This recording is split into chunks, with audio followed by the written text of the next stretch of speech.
All right, let's take what we've learned so far about jQuery event handling and some other features and build a practical example. And what we're going to do is use jQuery to automatically stripe and hover highlight the contents of an HTML table. So let me show you what the finished example looks like first. I'm going to bring this up in the browser. Okay, and please excuse the garish colors. I had to make sure that they were visible on whatever screen you might be using. But you can see that the contents of this table are striped in alternating lighter and darker colors of green. And when I hover over rows in the table, the text is bolded and is highlighted in a sort of a yellowish goldish color. So this is what we are going to build. So let me close this and let's go take a look at the code that's needed to build this example. So let's switch over to the code. All right, here I have the code for my example, and you can see it's just a simple HTML table with some contents in it. And before I actually build the code, let's take a look at what the bare bones example looks like in the browser. And you can see that it's just a table. There's no special highlighting already applied, and the hover effect is clearly not there. So let's just build from here. So I'm going to close this. Okay, let's go back to the code. Okay, so the first thing I'm going to do is add a couple of CSS style sheets that are going to serve as the stripe colors.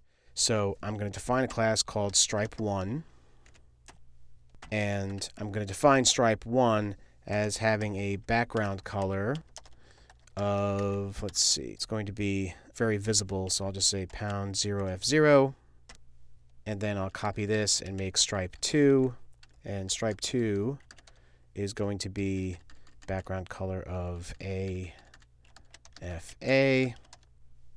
We'll save that.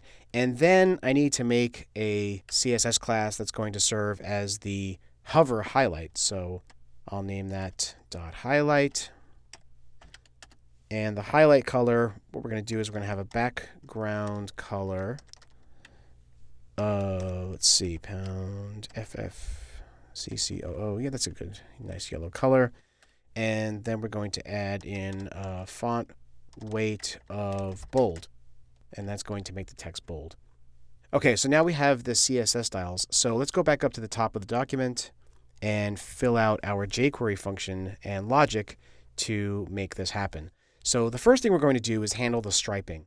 So we're going to use the jQuery selector to get all of the tables. And you can see here down in the code that the table itself has an ID of the list. And so what I'm going to do is use jQuery to get the list table. But I don't want the whole table. All I want is the table rows. So I'm going to use tr, and then I'm going to use one of my filter selectors here called even. So that's going to get me all the even numbered table rows. And I'm going to add class of stripe1. Okay, so that's going to put stripe1 on all the even numbered rows. And then I'm going to copy this and paste it. And we'll do the same thing for the odd rows. And for the odd rows, I'm going to add stripe2. So let's just see if this works on what we have so far. So I'm going to save this. Let's go back out to the example files. So far, so good. We can see that the stripe is being applied. Just to make sure it's working cross-browser, let's go see it in something else. Let's see it in, say, Firefox. Okay, so Firefox comes up. You can see it's working there too. All right, so far so good. We've got it working cross-browser. Let's go back to the code. All right, so now that we have the table striping working, now let's add that hover highlighting effect.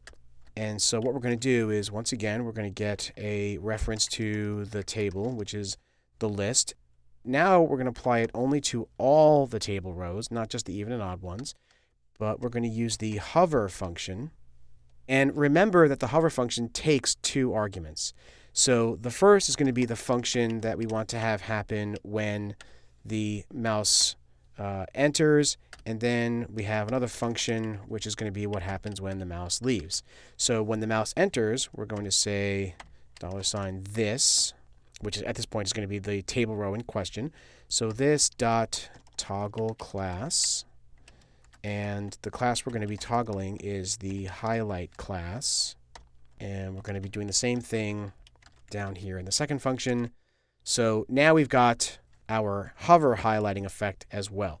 All right, so let's go back out to the browser and see if this works. So I'm going to save, back to the browser and refresh. And sure enough, now you can see that the highlighting effect is working because when I hover over a table row, it changes the background color and the font weight. All right, so far so good. Okay, now let's take a look at one more feature of jQuery events. This is called event delegation. And here's how it works. Suppose I want to have the user, whenever they click on one of the table rows, just show a little alert message that has the text contents of the table row. Now, there's a couple of ways I could do that. One way to do that would be to write the list, right, and then tr again, then say on, right, on click. Let's have a function, which is an event handler, so it takes an event handler argument. And inside this, we're going to say alert and $ this dot text, and that will get the text content. That will work. However, there's a problem here, and the problem is that this right here, this selector is going to go through and assign click handlers to every single one of the table rows. Now, for a table that only has 10, 12 rows, that's okay.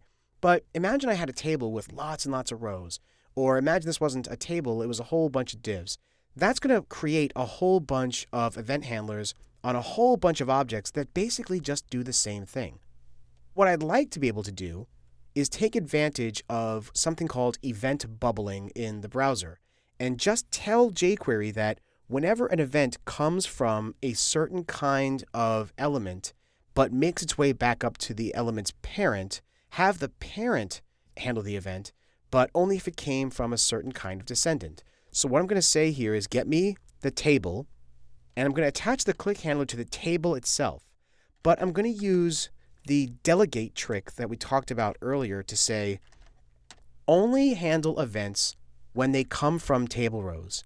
So if a click event gets triggered on the table and it came from a table row, then execute this function.